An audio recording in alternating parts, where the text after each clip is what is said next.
Hey, how's it going? Welcome to News Acc, Wednesday, 8 September 2021. We're looking front of papers. First up, New York Times picture from Kabul yesterday for protests being broken up by the Taliban. Over on the right, Taliban appoint new government. In the middle, Qatar could be the perfect go-between for Taliban and the Yanks. There's Joe visiting some people who were messed over by the storm recently in the northeast. New York City, 800,000 people lose federal aid. It was $463 million a week. It's going to go now, so a lot of people are going to have a hard time paying their rent. Wall Street Journal, Taliban breaking up the protest. Bitcoin's first try as legal tender has a rough start. That's in El Salvador. Too many people tried to download the app at once and it crashed the servers. Intel tabs $95 billion for new chip plants. Going to be worth the investment given the massive global shortage of chips at the moment. USA Today, this guy was an FBI officer on 9/11. He says the CIA told him to just ignore the fact that there were Al-Qaeda operatives in America, just look the other way. He says he lost all faith in justice. Down here, Scout sex abuse scandal, booster jabs. National Post from Canada, tennis, something about a Nazi being up in court. Grandma from Cuba. Story here is basically saying that Biden is upholding the sanctions while the rest of the world would like them gone. Two stories down here about education. Quote down the bottom from Fidel. The blockade is the constant, tenacious persecution of all economic management of Cuba in any part of the world. Correct and right. Thank you, Fidel. Citizen from South Africa. Story about churches telling people to get jabbed, which is really good. Good use for organised religion, eventually. Global Times, Taliban. Ships in the Asia-Pac region. Hong Kong eases restrictions on travel. The Global Times have now started referring to Hong Kong as China's Bay Area, so interesting turn of phrase. The Australian, Dutton's US missile memo. This guy's the defence minister, I think, and he came out and said that Australia needs to develop new long-range strike weapons and offensive cyber and unmanned capabilities, including autonomous and swarming drones. So getting ready for the war with China whenever that's starting. Some kind of a thing here about a lad making beer. Tehran Times, Iraqi Kurdistan's in action over Kurdish militants angers Iran. So Iran losing their shit over the PKK, saying that they're a threat to Iran's borders, basically. Down the bottom left, heroic jailbreak from Israeli prison celebrated. Bunch of Palestinian prisoners got out and they can't find them. The Hindu, Taliban, Pegasus case probe COVID.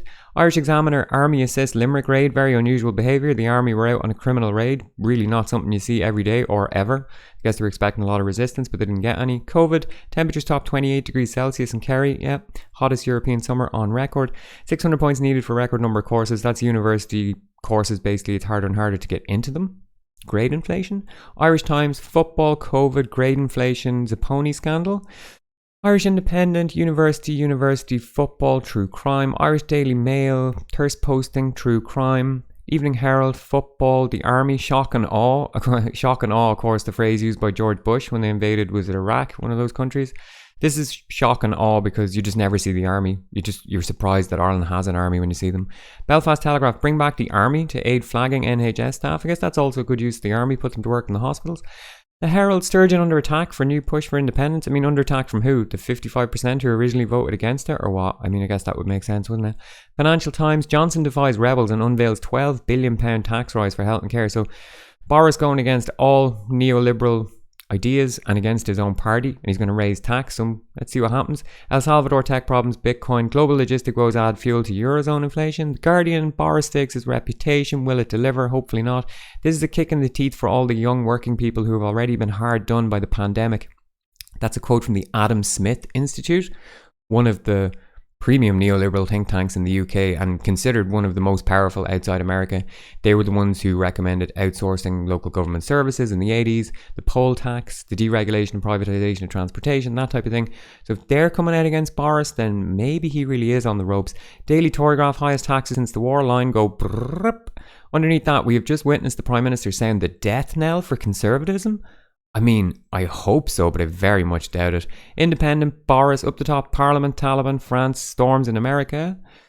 The Times, Boris with a cup of tea. Anything else there? Lockdown ruled out, Taliban, okay. Daily Express, free inside a history of royal houses, don't want that. Weather, tax thing, tennis. Daily Mirror, tennis, Strictly Come Dancing, Boris. Daily Mail, Boris again. Ivory Paper, Boris, tax hikes. Daily Star, Boris, tax hikes. Capital letters are racist, okay, whatever you say, Daily Star. Metro, footballer, Boris playing Connect 4. Even though the game has ended, someone has already connected 5. Says a lot, I guess. Julian Assange still in jail, 874 days and counting, without fair trial or due process. If you want to stay off corporate, state, social media, any of that sort of guff, just click the link in the description. Alright, thanks, good luck.